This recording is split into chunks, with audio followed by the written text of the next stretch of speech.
There is what I call the arrogance of failure. I didn't know that failure can be that arrogant until this present administration led by Muhammadu Buhari came to power. The president, the presidency and the president, they are so arrogant about the failure of governance. They are so arrogant about their failure. Amen and amen. And when you see his spokesman or the media people of the president talking, you see that arrogance of failure in them. I didn't know that failure can be arrogant until this administration came. Have you ever seen someone who has failed in the class and is still raising his shoulder? Huh? That is the arrogance of failure. But in this administration, we have a president that is decorated with failure, yet he's still raising his shoulder. I assure you. I assure what? When you see someone who is politically incapacitated, when you see gross incompetence, and you're arrogant about your failure. Amen and amen. And I want the president to hear this. The remaining few years he has, not even up to 2 years. You know my advice to him? He should move around every part of this country and begin to reconcile. Reconcile, bring us together. You promised killing corruption. You failed that one. You promised building refinery. You failed that one.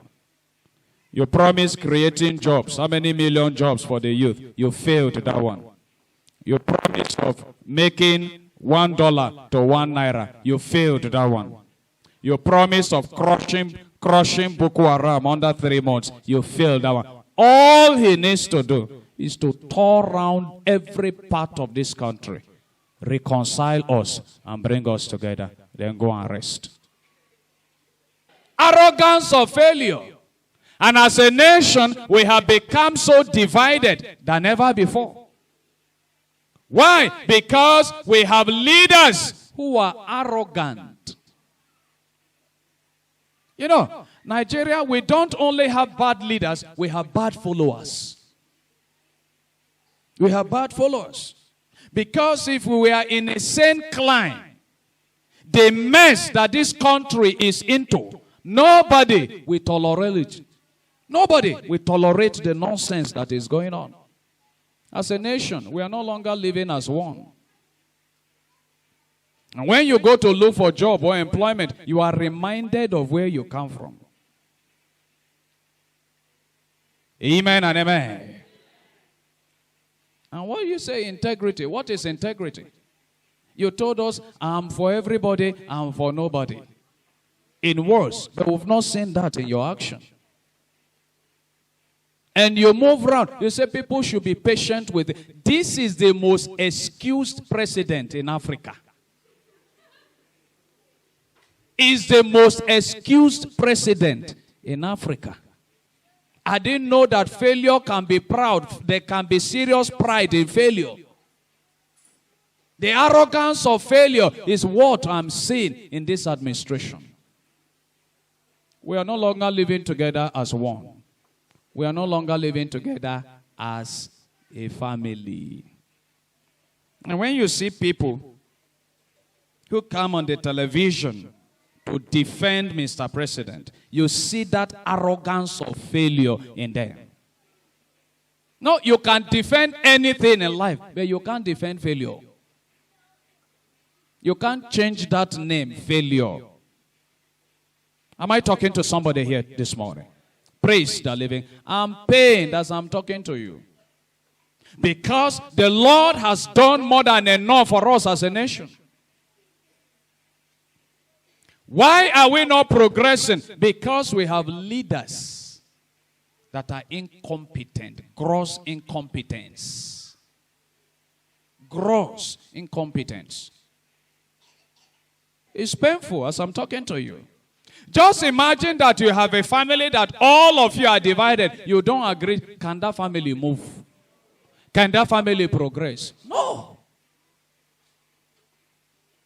And that is why I said that the president that we have, Muhammadu Buhari, is the most excused president in the world. You have done almost 7 years. You are still blaming the past administration.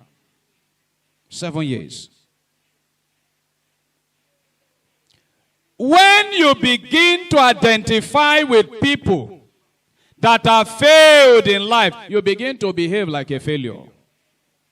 And that is why you see learned people, intelligent people, exposed people that have gone to school, when they come to defend the president, they begin to behave even like the president. The coming of the president is a lesson to us as a nation. You know why? If the president had not emerged after the death of Buhari, people will be going to his grave. Oh, the best president that never emerged. Now he has emerged, and we have seen failure. Amen and amen. No excuse. I pray for him daily, and my prayer is, let him complete his tenure successfully, so that it will be in history that we produced the worst president. No, as a nation, until we begin to live together, until we begin to live together as brothers and sisters and as a family, not minding where we come from, that is when this nation can begin to grow. Hi everyone, the Fatherland Group is a global network of Nigerians armed with a deep understanding of our past, present, and our future. Please like, follow, share our YouTube channel. Subscribe. Subscription on YouTube is actually free, so please do that and turn on your notifications. That way you'll be the first to know whenever we share new content. To learn more, please log on to the fatherlandgroup.org. fatherlandgroup.org. Thank you.